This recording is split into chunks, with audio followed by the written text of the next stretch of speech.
Hello, I'm going to be reading a story today called Moonstruck, the true story of the cow who jumped over the moon. It is by Jennifer Choldenko, illustrated by Paul Yalowitz.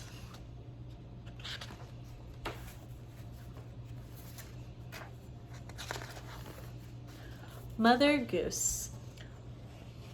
I'm going to move my camera slightly. Mother Goose, what a bag of feathers she is. She makes it sound so easy. 941 pounds of cow meat, not counting the udder. Catapults 240,000 miles to jump over the moon. And what does that old goose woman write? One lousy line, not even a whole poem. I know for a fact the cow was hurt by it, but who am I to say? I'm just an old brown horse. Only then, I was a young brown horse. Anyway, I'm getting ahead of myself. I want to tell you the whole story.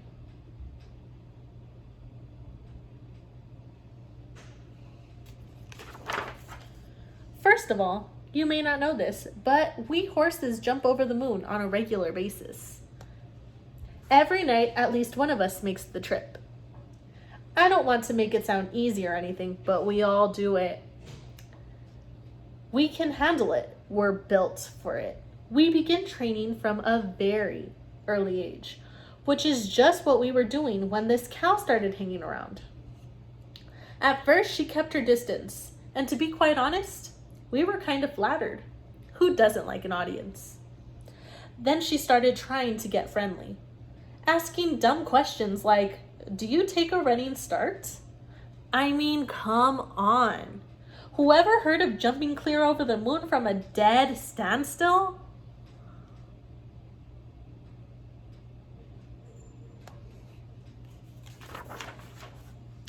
Every day she was there, cold weather or warm, as if that weren't bad enough. She began using our equipment herself. That's when I knew I had to have a talk with that cow. I mean, let's face it, not everyone can be born a horse. Look, kid, I said to the cow, you can't keep doing this. You're going to get hurt. Why don't you go chew the cud with your cow friends? No, she said, I'm going to jump the moon.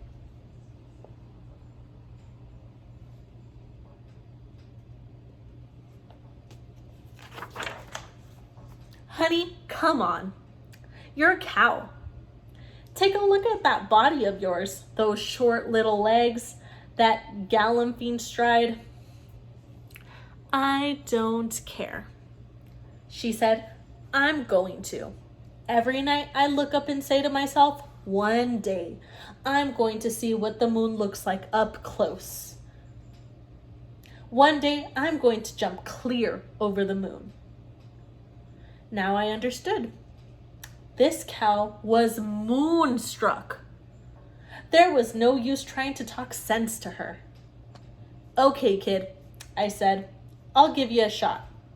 But if you can't keep up, you're out. Is that a deal?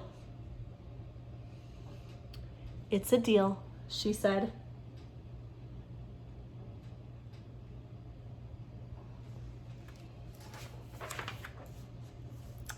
I didn't mention this to the others. What? I'm going to tell them I recruited a cow for the team? I figured she wouldn't last longer than a day, or two anyway. Then we'd be rid of her for good. Boy, was I wrong. First thing in the morning, there she was. Last thing at night, still there.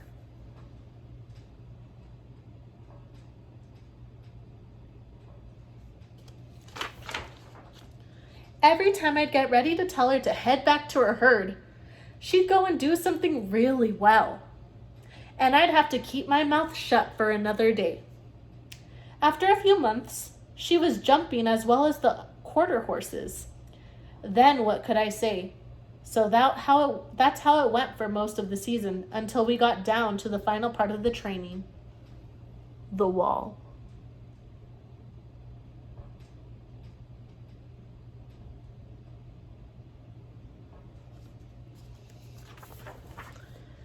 Some of the horses sweat the nails right off their shoes when it's their turn to jump the wall.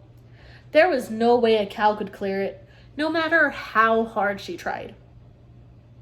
But when I told the cow that, she galloped off, all in a huff, and I didn't see her again until I was setting up flags for the wall.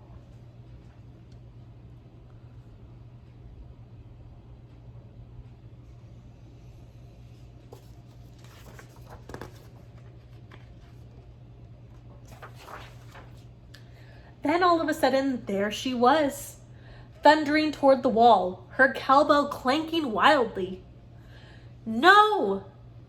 I hollered as the cow gathered her legs under her and sprang all the way over the great stone hurdle. "Yes, yes," the horses shouted, stamping their hooves in the salute to that black and white babe.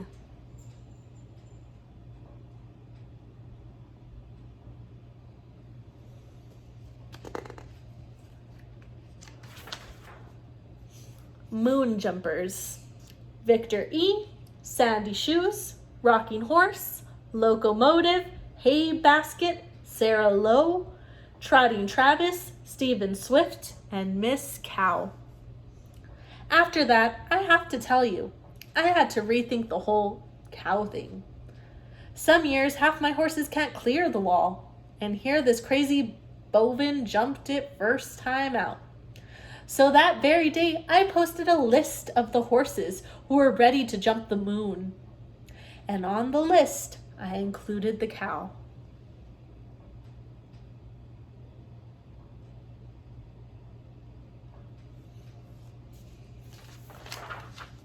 Moo!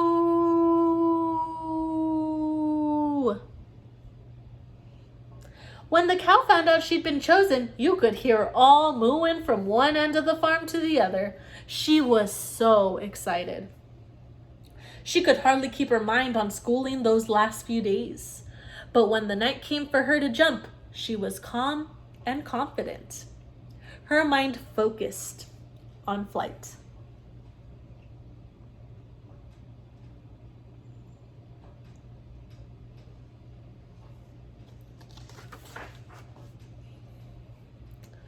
Ten, 9, 8, count with me, 7, 6, 5, 4, 3, 2, 1, blast off, and she burst forward down the hill.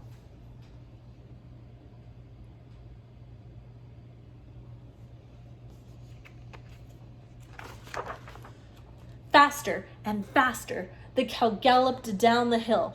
Faster and faster she went as she gathered her legs under her and rocketed into the night.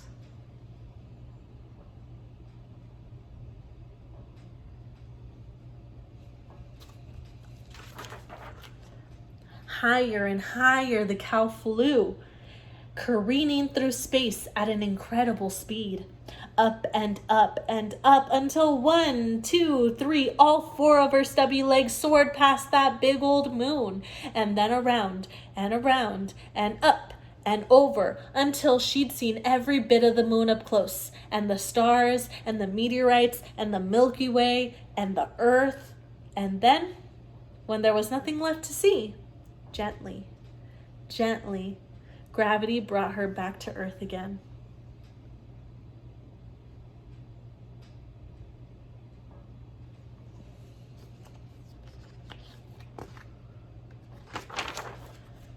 Well, I can tell you that when she came back, there wasn't a dry eye on the whole planet, which is why I know for certain that old Mother Goose wasn't around.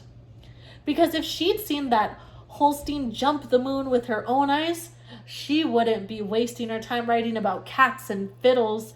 She would have written a whole book about that cow.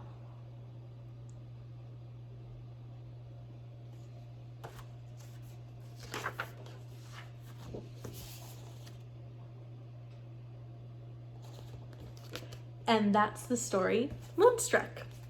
The true story of how the cow jumped over the moon. I think this is a great story for you guys because it shows us that even though sometimes we might not think we can do it, or others are telling us that we don't fit in, we're not able to do something because we just don't look like other people, or we don't seem like we're built to do something, we can surprise them. With hard work and determination, you can do anything you set your mind to, like jumping over the moon.